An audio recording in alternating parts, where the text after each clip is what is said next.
Thank you for your interest in our videos. If you're watching on YouTube, this week we're going to do Angels Part 2.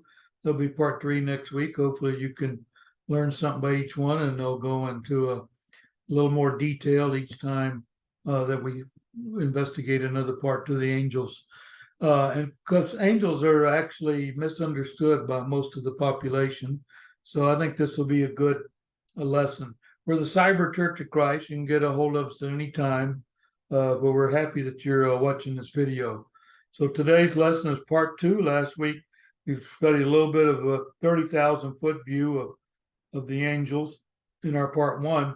Today, we're going to look at what's an archangel, and I've actually heard it pronounced Archangel and Archangel in my church career, but anyway, I'm going to call it the Archangel. It's easier for me to say. So anyway, well, what is an archangel? What does it have to do with the other angels? Exactly what are the details? So let's start off with our setup here. There are many angels written of in the Bible. Few are called by their name in the Bible. Now, what does that mean? Well, you can look up verses where it says an angel appeared and did something. Kind of mentioned that last week in part 1, but they weren't named. But there are some named. But likely they have separate names in heaven, and then in parentheses, I have, and so shall we. So I'm tossing that in for free. That's not today's lesson, but if you were to study with us, you would find out that our names are in the book of life, and that when we get saved in the end after Judgment Day, that we'll have a new name. So when I have the term likely here, is that the name that we're calling them in English or in Greek is likely not the name they go by, or nor the language in heaven. But that's just something for you to think about. Now, the last part of this is Archangel is a title. So it's not really a name. We'll find out that that's a title. What goes with that title? Why is there an archangel opposed to just a regular angel? All right, so let's look at Michael, the only angel mentioned and named an archangel, and it's only in the New Testament. So if you look up archangel, it won't be in the Old Testament. You look up archangel in the Greek, it'll just say the Greek word means archangel. So there's not a special definition for it. However, we're going to find out what the scriptures say about the archangel. Now, this is an interesting fact about the archangel. He was assigned tasks before, during, and after the earth's creation. So before the earth even existed, our Father's creation, Michael existed, the archangel. And during the time here on planet Earth, which is like now, we do have a time where Michael the archangel had a task here on planet Earth. And then after Earth's creation, we found out that he has tasks that are assigned to him after the world ends. So we're going to investigate these today. Let's start with before the creation. We're studying Michael the archangel. All right, let's look at Revelation chapter 12 and these 3 verses, 7, 8, and 9. Maybe you'll learn something here. So just pay attention. And there was war in heaven. There's a colon there. Michael and his angels fought against the dragon, and the dragon fought and his angels. Huh. So when you're saying Michael had his angels, I thought angels were the Father's angels. Well, we do have Jesus has angels, and then we found out later, and you're going to find out in a future part of Ordinary Angels, that Jesus is in charge of the angels. But looky here, this maybe have something to do with him being an archangel, is that he has his own angels. And what did they do? They fought against the dragon. You know what we actually do in our Christian life? We actually fight against the dragon because he's here. All right, and then Satan has his angels. Okay, well, that's it. So this is before the world was even here. There was a war in heaven. Michael and his angels fought against the dragon and his angels. In verse 8, and prevailed not. Who prevailed not? The dragon and his angels. Oh, and prevailed not. neither was their place found anymore in heaven. Oh, so the dragon, it was a war against the dragon and his angels. And what happened?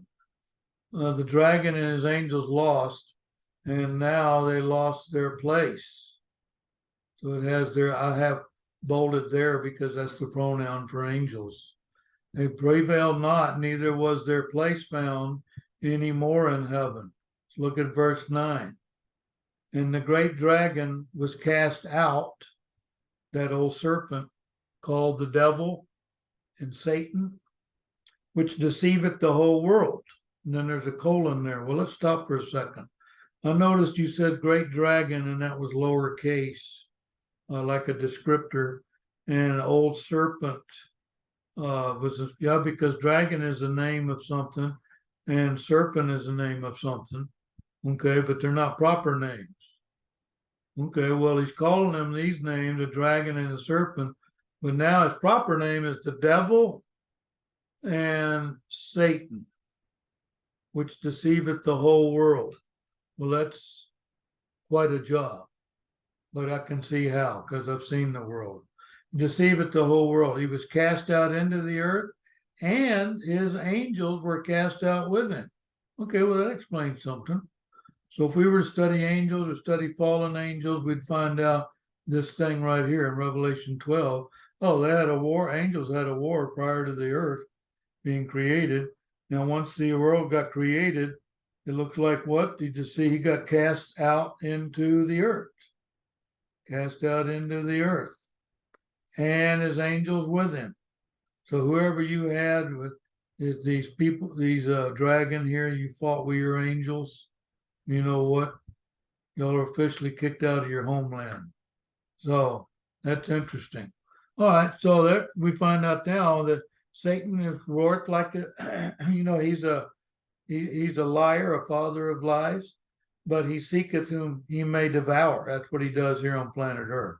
So you can see why he got cast out of where he was.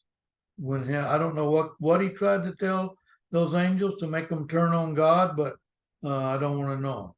All right, now let's look at a supporting verse here in Jude 6. Jude only has one chapter. That's why it doesn't say Jude 1:6. All right, and the angels which kept not their first estate, but left their own habitation. Okay, and there's a comma there. Oh, well, that's interesting. So, what habitation? This right here. It said here they had their place. I had it up here in verse 8, Revelation 12:8. Oh, and then he was cast out into the earth. So he doesn't have where he used to live in heaven. So the angels that got kicked out did what now? Kept not their first estate, where the Father had them lifted. Okay, then what happened? But left their own habitation. And you know what can happen here on planet Earth? The habitation, I want to get a little deep here, is actually the pasture. We're the sheep in the pasture, and we have a shepherd, and that's our habitation. We have those that have left the habitation, and those that have never come to the habitation to live with us. And that's certainly one of our goals in the church. But anyway, they left their own habitation. He, whoever he is, whoever the judge is, excuse me, he hath preserved in everlasting chains under darkness unto the judgment of the great day. So when the angels which kept not their first estate, but left their own habitation, he hath reserved. Okay, so they haven't been cast into darkness and to judgment. He goes, no, I've already sentenced them to darkness, and they're going to be sentenced to everlasting chains. I got them in reserve. So that's the angels know what is in store. The angels that lost this war up here, they got cast into the earth. They've already been judged. They already know their finishing point. It says, hey, you're going to be in darkness and in everlasting chains. Until when? To the judgment of the great day. That's when they get tossed in. So right now they're here to do what? Well, seems like they're just here to test me. But what they're here is on planet Earth is they're here to do evil, and the world is full of evil. Sufficient to the day is the evil thereof. So there's plenty of evil for the day, plenty of day for the evil. All right, let's continue here during Earth's existence, because we are talking about Michael the Archangel. And he had a job here. One of the assignments he had, this is one that's recorded. Now, did he have multiple assignments? We don't know. But in Cyber Church of Christ, we'll speak where the Bible speaks, and we're silent where the Bible's silent. So we don't make up stuff. So we do know that Michael was at least assigned this while the earth was in existence. Look at Jude, verse 9. It's three verses after the one we just read. Yet Michael the archangel, when contending with the devil, hey, you guys fought before the world was. I already read that up there. Yeah. And now you're on planet, devil got cast out to planet Earth. Yeah. And Michael's been assigned something on planet Earth. Yep. And he's got a adversary he's contending with. Okay. He's contending with the devil. Okay. Do we know what the topic is? Yeah. It's he disputed about the body of Moses. Oh. So after Moses died, after his 120 years, and now his spirit moves on, his body stays there. So if what Satan had plans, yeah, what it looked like. Devil was going to do something with the body of Moses. Why didn't the Father just zap it and it's over? Because that's not how it works. He sends us to do things, or he'll send angels to do things. We're called ministering spirits. We do the ministering. All right, so there it is. There's an argument about the body of Moses between Satan, who's pretty powerful here on planet Earth. Michael, the archangel, comes down and says, hey, I'm taking the body of Moses, not you. And it says here, durst not, which means he dare not. Who not? Michael does not even bring in railing accusation against Moses. I'm not here to argue with you one-on-one, you versus me. You know what? But look at that word. Said the Lord rebuke thee. So he said, there you go. You don't like that, then you take it up with the Father. I'm on assignment. And when I'm on assignment, right here, the Lord rebuked thee. So you see, he didn't, but we can prove that Michael had a task here on planet Earth while the earth was still in existence. Now, after the earth is over and we have Judgment Day and the hereafter, then what? Well, let's look at this 1 Thessalonians 4:16. For the Lord himself shall descend from heaven. Now the Lord is, your high priest, Jesus, sits on the right hand of our Father. He's actually the head of the church, head of Cyber Church of Christ. So the Lord himself shall descend from heaven. That's where he's living now, with a shout and the voice of the archangel. Okay. So even though that doesn't say Michael the archangel, I already know, since up there it said Michael the archangel, it didn't say an archangel. Notice the here. There's only one archangel instead of one of the archangels. So that answered that. Voice of the archangel. So there, his voice, and with Jesus descending, and with the trump of God, and the dead in Christ shall rise first. Okay, so when we were studying the hereafter in the waiting places, look at one of our lessons called God's Rest, and you can see what happens to spirits. Some of the spirits, after they've died here on planet Earth, the spirit returns to our Father. And where do they go to wait on judgment? So look that up. There's a place called God's Rest, which is actually my desired destination. So with the trump of God, and the dead in Christ shall rise first. So there you see the archangel had assignments before the world was, when the war, and then did something while he was here on planet Earth, got the body away from Satan, who was going to do something with it, body of Moses, that is. And it doesn't say anything about the Lord's body. If you can look that up at the end of the Gospels when Jesus arises. to go to take his place. There is no body here left on planet Earth for there to be a dispute about. So I used to tell people, well, it disintegrated. It's going up into heaven. We don't. His spirit's what's returning. Anyway, we can see there that we have a lesson. The dead in Christ shall rise first is its own lesson.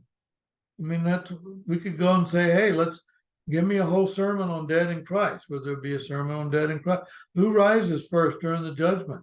You can see here we'll have verses on a topic, but that verse will have multiple topics in it because all the topics all agree with one another. Anyway, that's our lesson for the day. It's the part 2 of our angels, and we were just specifying the Archangel, which he has a name here that he's been called, and Michael the Archangel.